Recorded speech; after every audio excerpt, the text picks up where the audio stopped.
take your position in that union, do whatever you have to do that. Okay.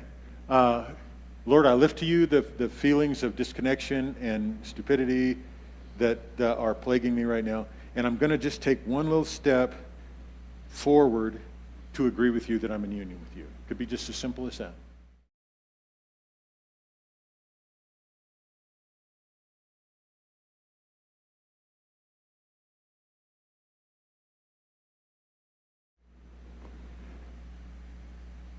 I think this is the hard part of what this says.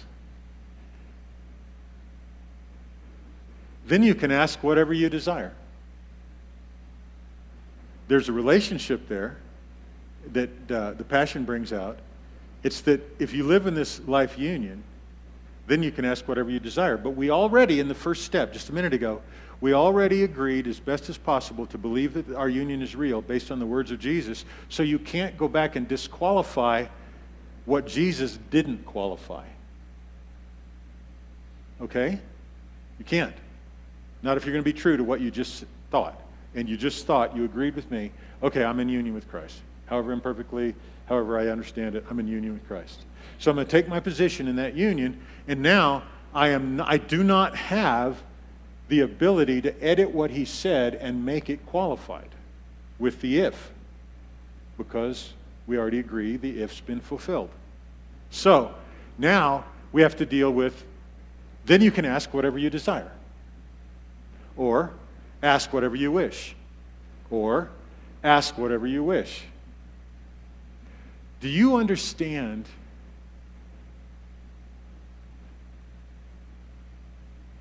okay, if we go in a clubhouse built by some kids, and there's some toys here and a BB gun here, and there's slingshot and some cards and a Scrabble game with about 12 tiles missing. Okay, that's what's in the clubhouse. And the big cheese whose dad helped him build the clubhouse is in there. And you go, can I play with any of this stuff? And he goes, yeah, whatever you want. That is a level of access and a gift that's given, right? But it's limited, right? That doesn't mean you can jump down and go get his dad's Ford truck and take that, you know? It means you can play with the Scrabble game with the missing tiles or whatever. But it's not a small player with small authority that says this. It is the one who is in union with his Father, who is the King of Kings and the Lord of Lords. It is the one who laid aside his glory from the beginning, and he knows everything, or a better way to put it, everything was made for him and by him, and without him nothing was made that was made. Or the Colossians about how all things came into being through him. This is Jesus we're talking about that says this. This wasn't John that said it. It's not me that's saying it. And when you read it, it's not you that's saying it. You who are in union with Christ, according to the authority of the words of the Lord Jesus Christ, says you can ask whatever you wish. So, yeah, Richard. I don't know if it's possible tonight, but I think it would be worthy to discuss the whatever. Okay, all right. There was a time in my life when I felt like 3 years studying in a Bible school and then having a license with the Assemblies of God and then later a couple other organizations gave me the authority to diminish what Jesus said whenever it felt awkward to me. And it thought it might lead me or somebody else into hubris and sin. So on this verse, I would add some sort of hubristic and ignorant commentary like, whatever is the will of the Lord. But I don't see where I get off anymore assuming something that Jesus didn't say, especially to put limits on him. That's one of the reasons that the word all, in a lot of cases, means a lot more to me now than it did back in those days, because I felt apparently no restraint to define all to mean almost nobody or almost nothing. And I don't feel comfortable doing that at all right now. Dave, is that what you mean, Richard? Okay. I just think, at the very least, let's let it be as open as we can. Dave, go ahead. Okay, so whatever. When you prayed earlier about joy, I was sitting in the back of that chair and I said, fat chance, Richard. Fat chance? Fat chance. Because I wasn't feeling very good. But then I started hearing the Spirit speak through you. And that's what I believe was happening. Daddy was speaking through you. And you said something about Yeshua saying, the words I speak to you, you are made clean by the words I speak to you. And that's what happened. Daddy was speaking to me through you. When you said, hold me, when you said that, I burst into tears back there. That's why I was on the floor. And then the joy started happening. And I've been chuckling and laughing and, wanting to say, scream amen and yeah and stuff like that, but trying to be a little restrained. Okay, all right. And then to the suggestion you made about being and living, are you okay with that? Yeah, okay, good. All right. So I was wrestling with that, and I felt like, if I can find this quote, let me find it. I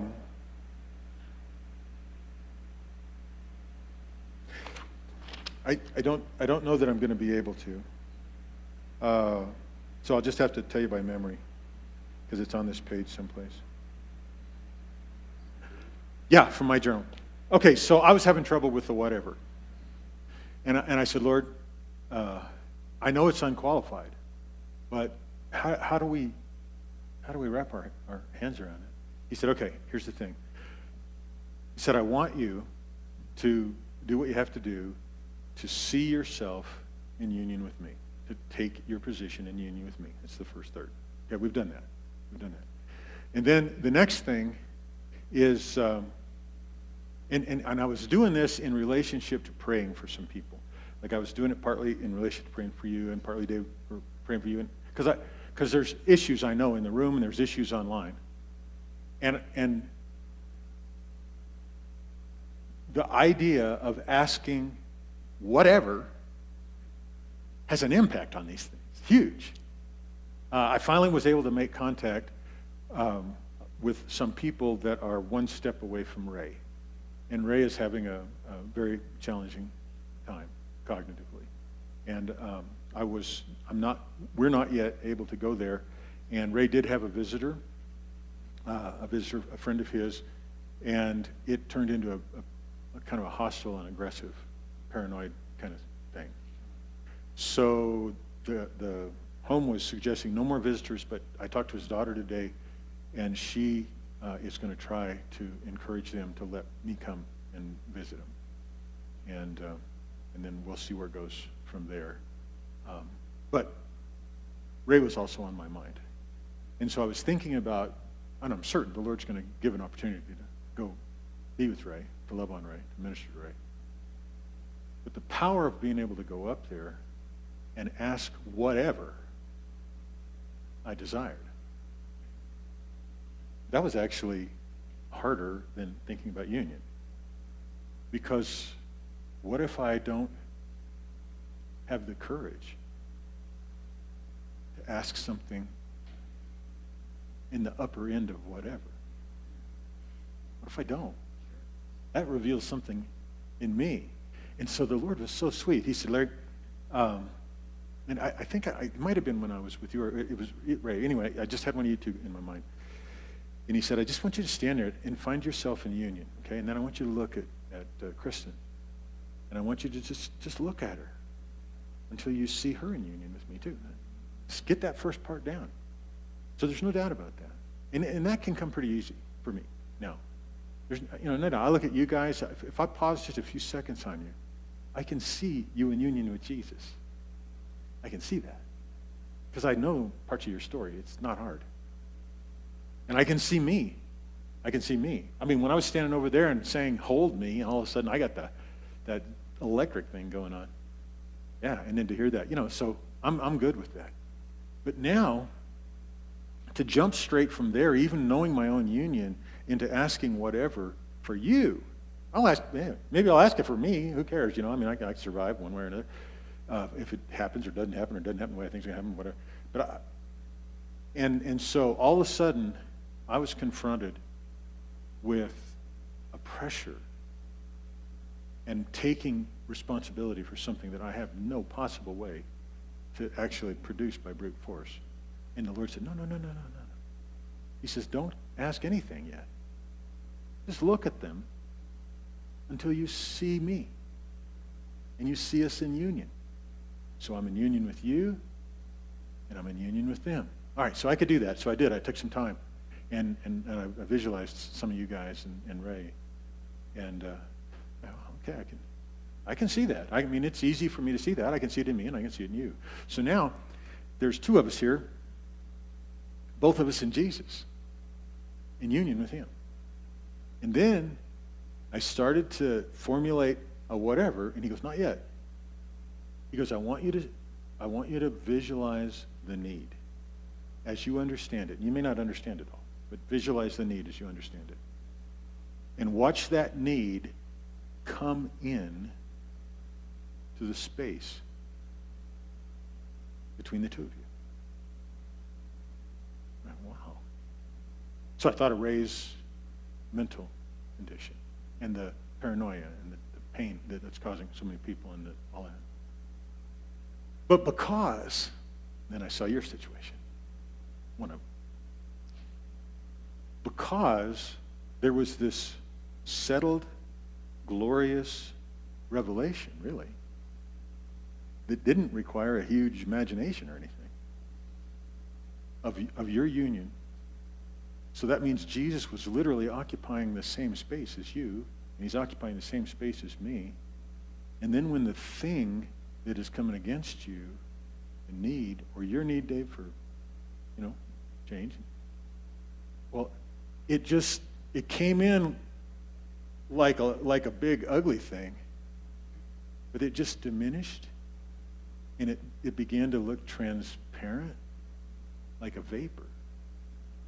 And the substance of it didn't measure up to the union. You understand what I'm saying?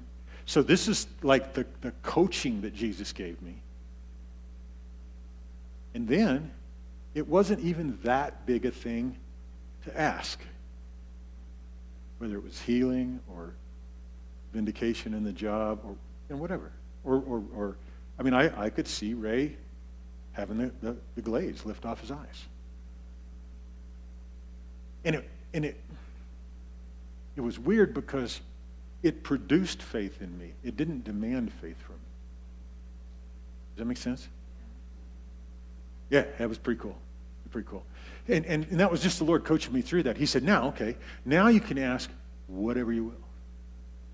But be sure that you see the need that the whatever is going to be for in context of the union in these people, including yourself.